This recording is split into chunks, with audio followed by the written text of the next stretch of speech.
Bonjour à tous les amis, avant de commencer cette vidéo, je voulais déjà remercier tout le monde pour la force que vous avez donnée pour les vlogs, les partages en story, les likes, les commentaires sous la vidéo et pour vos retours aussi en message privé. Merci à tous pour tout ça. La vidéo d'aujourd'hui, ça va parler de la créatine. Alors pourquoi j'ai fait cette vidéo? Alors tout d'abord, on me pose régulièrement la question en salle de sport. Est-ce que je dois prendre de la créatine? Est-ce que c'est dangereux? Est-ce que toi, tu prends de la créatine? Etc. etc. Et c'est surtout pour éduquer également tous ceux qui ne savent pas ce qu'est la créatine et qui pratiquent du sport et qui se posent éventuellement la question est-ce qu'ils doivent en prendre ou pas? Donc, en fait, ce qui m'a donné l'idée de faire cette vidéo, je vais vous raconter une petite anecdote, c'est suite à mon vlog où donc je montre que je mets 2 scoops de créatine dans mon shaker. J'ai croisé quelqu'un à la salle qui vient me voir et qui me dit « Mais dis donc, j'ai vu là dans ta vidéo, tu te dopes, mais t'as pas honte ?» Et genre tout d'un coup j'ai eu une poussée de violence qui est venue en moi comme ça. Et puis je me suis apaisé, je me suis rappelé la phrase d'un maître spirituel qui me disait « Pardonne-leur, ils ne savent pas ce qu'ils font. Pardonne leur ignorance. » Donc voilà, donc cette vidéo c'est avant tout pour éduquer les gens qui ne savent pas ce qu'est la créatine et pour aussi casser un peu les idées reçues qu'on peut avoir à propos de ce complément alimentaire car, et oui, c'est bel et bien avant tout un complément alimentaire. Donc premier point, la créatine, c'est quoi? Alors c'est avant tout une molécule qui est naturellement présente dans le corps et qui est localisée dans les muscles et dans le cerveau. Cette molécule recharge rapidement l'ATP qui est une source d'énergie pour les efforts courts et intenses. Donc il faut savoir que cette molécule est déjà présente dans votre nourriture telle que la viande rouge, le poisson, etc. Donc même vous prenez de la créatine les amis. Mais en général, ce qu'on ingère via l'alimentation traditionnelle, c'est-à-dire les viandes rouges, le poisson, ne suffisent pas à recharger totalement les réserves de créatine. C'est pourquoi c'est bénéfique de se complémenter. Donc deuxième point, quels sont les bienfaits de la créatine? La créatine sert avant tout, donc comme on l'a vu un petit peu précédemment, à recharger plus rapidement l'ATP, donc est très utile pour améliorer les efforts courts et intenses. Donc tout ce qui va concerner la puissance et la force. Elle permet également d'améliorer la croissance musculaire car elle vous permettra de faire des séances un petit peu plus intenses et plus longues. Alors, petite parenthèse, je vous mettrai en description toutes les études qui ont été faites sur ce complément alimentaire qui est, soit dit en passant, un des compléments alimentaires les plus étudiés par la science et les plus validés par la science, car elle est étudiée depuis de nombreuses années, très très longtemps. Donc aujourd'hui on en sait énormément à propos de ce complément alimentaire. Alors la créatine a pour effet également d'avoir une légère rétention d'eau intramusculaire, ce qui peut favoriser l'anabolisme, donc la construction de fibres musculaires. Elle réduit les dommages musculaires après des séances courtes et intenses, donc forcément une meilleure récupération.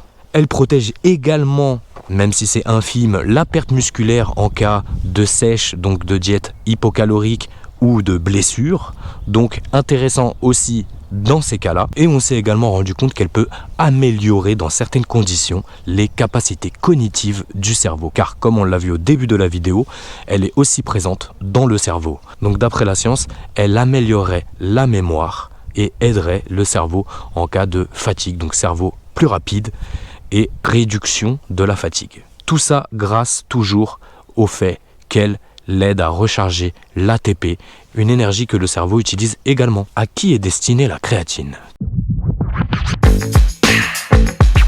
Alors c'est vraiment pour tous les sportifs qui veulent performer dans des sports qui demandent des efforts courts et intenses. Donc la force, la puissance, elle optimise la progression dans ce type de sport. Donc on a plein de sports où la créatine peut être utile.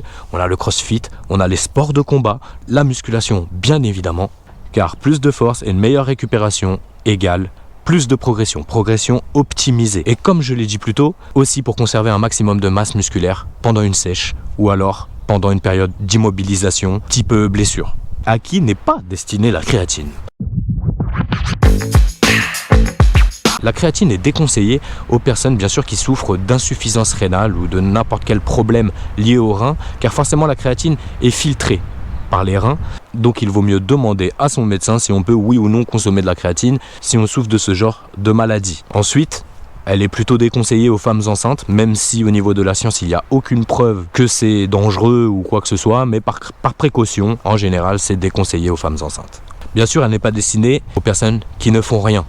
Effectivement, si tu ne fais pas de sport, il n'y a aucune utilité à se complémenter en créatine.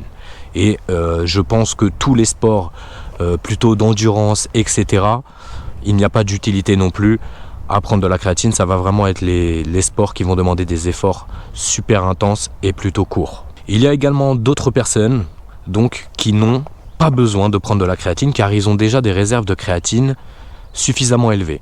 Ces personnes-là, en effet, il n'y aura aucune utilité de se complémenter en créatine car elles ont naturellement un taux très élevé de créatine et donc là aussi, il n'y a pas d'utilité. Ça, vous pouvez le voir tout simplement.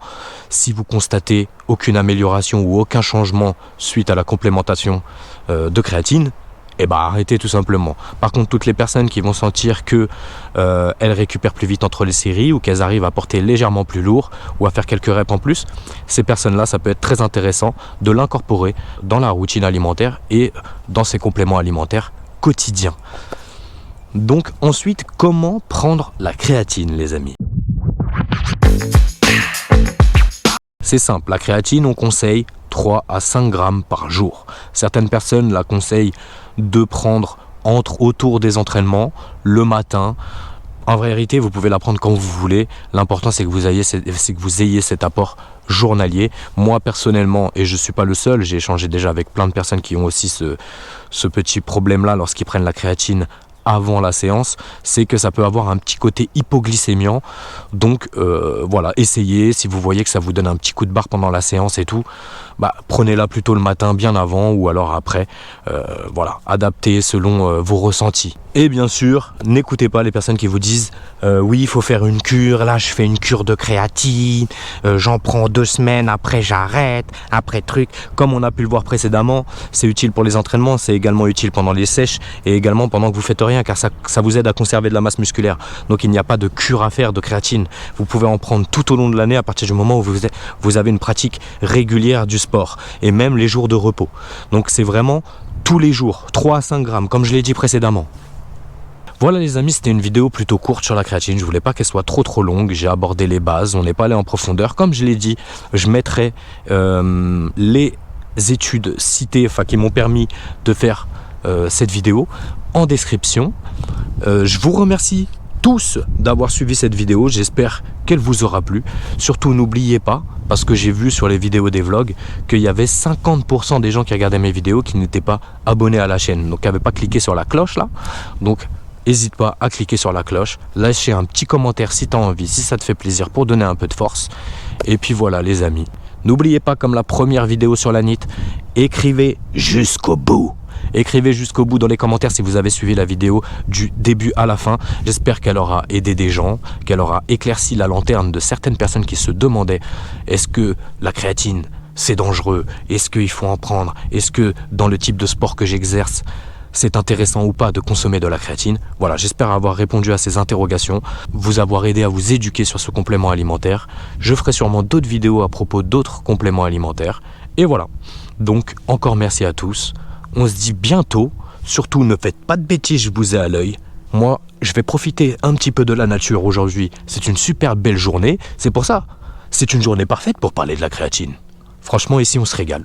Voilà, donc ici, c'est mon petit endroit de spiritualité, de créativité. J'aime bien, c'est mon petit arbre. Il me donne l'inspi. Donc voilà, donc en tout cas, j'espère que la vidéo aura été claire pour tout le monde. Et si jamais vous avez des questions, n'hésitez pas à les mettre en commentaire. Je me ferai un plaisir d'y répondre. Bisous tout le monde, à la prochaine!